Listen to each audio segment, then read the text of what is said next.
So yes, there are almost in the region of 257 million people in the world who are blind or visually disabled. And if you'd imagine how many people that would represent, I mean, many times the population of Paris, I mean, indeed of France and England put together. So it's a huge number of people who require our help and help of other NGOs like us, and indeed help of their governments.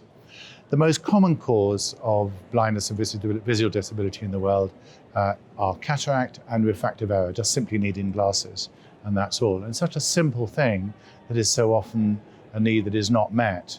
And a cataract operation, which takes 15 minutes and can be done for between $50 and $150, is an extraordinary thing that there are still that many million people in the world, tens of million people in the world, who are blind from that condition. It's amazing. And so one of the things that Orbis really does want to do is we are a teaching organization. We're an organization that is trying to work with governments in order to develop their own health systems in the way that we think is appropriate, but we always work with governments very closely to make sure we work within their health programs and health strategies.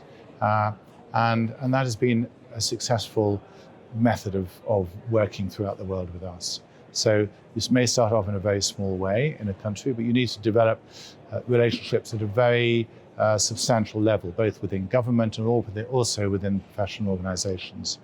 So blindness and visual disability in many ways is very widespread. It's in all countries, including developed countries, but the majority of it is in developing countries. And over 75% of blindness and visual disability is treatable or preventable. So we've got to be out there with all our other people who are working with us. So there's a real need throughout the world. It varies from country to country. So the epidemiology in one country will be different from another.